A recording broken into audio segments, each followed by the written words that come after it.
lovely people, my name is Nicole, and today let's talk about all the books I read in the month of June. So I read a lot in like the first half of the month, but the past couple weeks I have been just kind of stuck on the same like 4 books.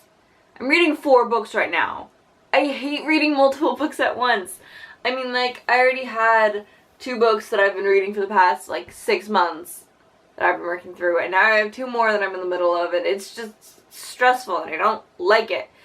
Anyway, but here are the books that I have finished this month. Let's focus on the positive, I say, as I jump into a negative review of a book. So the first book I read this month was The Haters, and I wanted to love it. I really wanted to love it. I absolutely adore Me and Earl and the Dying Girl, Jesse Andrews' previous book, but I just could not stand this one. I realized I was hate reading about 200 pages in. Just the characters felt like forced quirky. All 3 of the characters were kind of flat and like didn't really seem like they had too much like depth to their personality. They didn't really learn or grow all that much. They were kind of just stupid kids making stupid decisions the entire time. And a lot of these stupid decisions and like stupid things that they did were really kind of pushing the whole suspension of disbelief thing. They got all up on their high horse about adults being like, hey, maybe don't do that. Like, they ran away from this band camp that they were going to, and they got all pissy when the adults were like, hey, we need you to not do that because we're legally responsible for you. And they got all like pissy about it and all like, oh, it's just adults trying to like keep us down. And I'm like, no, sit down, children. Listen to the adults. They're trying to keep you safe. They're trying to not get their asses sued. The girl in this book, Ash, the only potentially positive thing I have to say about her is that she might be asexual representation. Maybe. They did the thing that is probably one of my number one thing that pisses me off in books, and that's when it's repeatedly brought up that this female character is, oh, she's not like the other girl. She's not a girly girl. She's cool. She's like one of the guys. I'm like, stop. Don't do that. You don't have to put down other girls to make your female character seem better. Like, don't stop that. Just stop. And yeah, I was so excited for this and I was so disappointed in it, and I rambled on about it way too long. I only gave it 1.5 stars. I really hated it. Then I read Gina Finn by Kat Helgeson and Hannah Moskowitz, and this got dark. I was going into it expecting something light and fluffy and fun, not like super dark mental illness, grief related problems. It was still really, really good. I think it handled all the issues it addressed absolutely brilliantly. Nothing was candy coated. It was all really honest of sort of the hard truth of some of these issues. I really liked both of the characters of Gina and Finn. They felt like they had distinct voices, and I really liked all the side characters too. I thought they were really interesting. We never really got to see that much of them just because of the format of the book. I think sort of my one issue with this was that for the last like half of the book, it was still being written in the same like sort of text message journal entry kind of format, but it didn't feel like it needed to be. It felt like it would have made more sense just written in prose. But I think the format worked really, really well for the first part of the book. So I gave this 4.5 stars. Then I read Jerkbait by Mia Seeger, and this, wow. Speaking of books that got intense, yeah. Although this was one that you kind of have to go into it knowing it's gonna get intense. I mean, the whole setup of the book is that the main character's twin brother tries to commit suicide and then comes out as gay in a super conservative school. So, yeah. Trigger warnings for, like I said, suicide, homophobia, homophobic language and slurs, and bullying, and self-harm, domestic/child abuse, sexual assaults. There's brief mentions of racism, but it's never like gone into too much in depth. It's intense. I think everything's handled really well, but it does address a lot of really intense issues. And it managed to address all these things without feeling preachy. A lot of it was really hard to read just because some of these things that happen are hard to hear about, but I mean, they do happen, and that is awful, and we need to fix that. My one issue with the book was that the two main characters had this, like, I mean, they're twins, and they had the whole twin telepathy thing, but at times it felt a little bit, like, too much.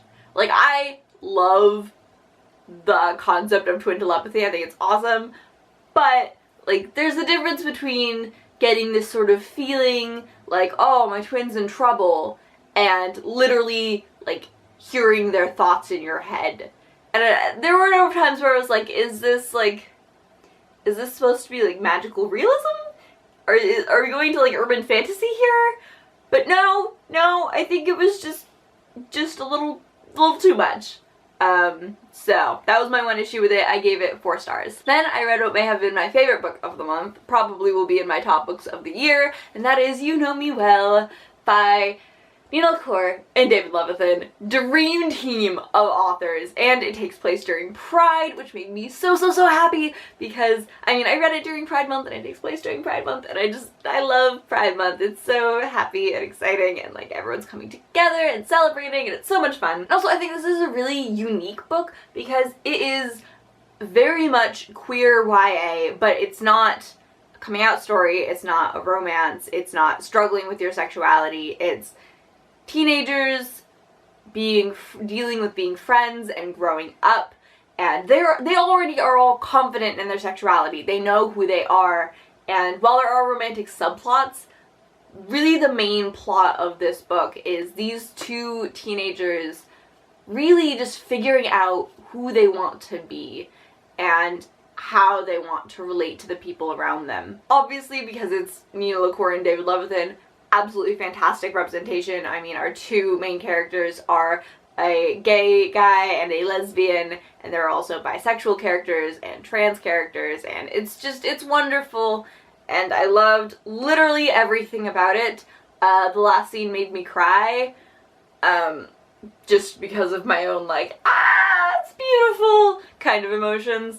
Yeah, it's wonderful. 5 stars. A+, everyone should read this now. Then I read DC Bombshells, Volume 1, Enlisted, and I don't read a ton of DC. I don't know if you guys have noticed, but on my comic book shelf, I have, like, a shit ton of Marvel, shit ton of Image, and then, like, 2 DC on there. So this was sort of my first foray into DC Comics, and I read it because one of my really good friends, Helen, cosplayed Batwoman from this series at Comic-Con, and she seemed to really like the comics, so I thought I would pick them up, and I liked it. I didn't absolutely love it, but I did really enjoy it. I think my main issue was just that the storyline jumped around a ton. We looked at a lot of different characters, a lot of different plot lines that I could see how they were starting to weave together near the end, but because it's the first book in the series, it did feel kind of scattered and chaotic. But it is a great collection of a ton of really amazing badass women, and it was a lot of fun to read, and I'm definitely interested in where the series goes. So I gave it 3.5 stars. Then I read the entirety of the Captive Prince trilogy, and I'm not sure how to talk about this one because there is so much debate and conflict online about this series. Writing style, I loved it. I thought the writing style was wonderful, absolutely beautiful. Characters, the characterization was great. I thought the relationship developed really well. And I think that despite having really rough, and rough is an understatement of the century, beginnings, the relationship developed into something really healthy and just wonderful. And a lot of the side characters had so much depth and were really interesting, and it was so gay.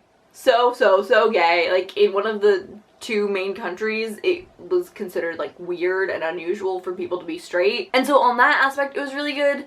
The main discourse about this is probably, I would say, on the subject of slavery, because that is sort of one of the main themes of this. I do not think I am in a position to give a definitive statement of, like, this book isn't racist because of this, or this book is racist because of this, because, like, I'm a white girl. That's not my place. Based on my reading of it, I would say that the books definitely do not advocate for slavery, though I can see how in a lot of aspects there could be some interpretations that are more problematic. I'm just not gonna get into that because that's not my place. Aside from those issues, I think the books were really, really good. I gave the first book 4 stars and then the other 2 5 stars. Then I read Dreamology by Lucy Keating, and this was pretty much just exactly what I wanted from this book. It was adorable and fluffy and romantic and just the right balance of this sort of mystical, magical realism thing and then contemporary romance. The main pair was adorable. Really my only issue was that when the 2 main characters that are in this relationship meet the guys with another girl who's like this super, super sweet girl, and I hate when someone else has to get hurt in order for the main couple to get together. But all the rest of this book was fantastic. It was just amazing, and I highly recommend it if you want something cute and fluffy and romantic. So 4 stars. Then I read Egghead, or You Can't Survive on Ideas Alone by Bo Burnham. This is Bo Burnham's poetry book, and it was okay.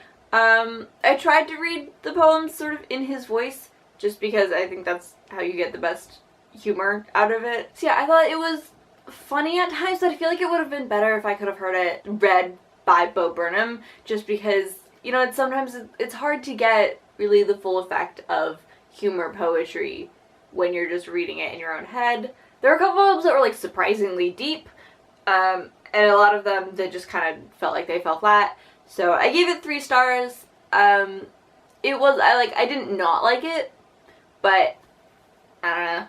It was okay. Then I read Fallen Kingdoms by Morgan Rhodes, and this was so great. I loved all the different characters, lots of sort of complex morality things, still deciding how I feel about Magnus, because he's a character. Really interesting magic that we sort of only dipped our toes into in this one that I'm really interested in learning more about. I'm currently reading the 2nd book, so that should be good. Definitely the first book in a series. It had that sort of lots of setup, lots of getting ready to do things, but not actually, like, doing them. So that was sort of my one issue. I gave it 4 stars. Then I read Saga Volume 6, and I'm currently lending it to my father, so I don't have it on me right now. But I loved it. I honestly don't know what I can say about it that I haven't said about the rest of the series already. It was just amazing and wonderful and a great installment in the series. I love Saga. Who doesn't love Saga? It's fantastic. Some really good character development in this one. Obviously the art, as always, is just beautiful. So yeah, it was great. I gave it 5 stars. Alright, so that is all the books I read this month. Let me know what you thought of any of these in the comments. I love you, and I'll see you later.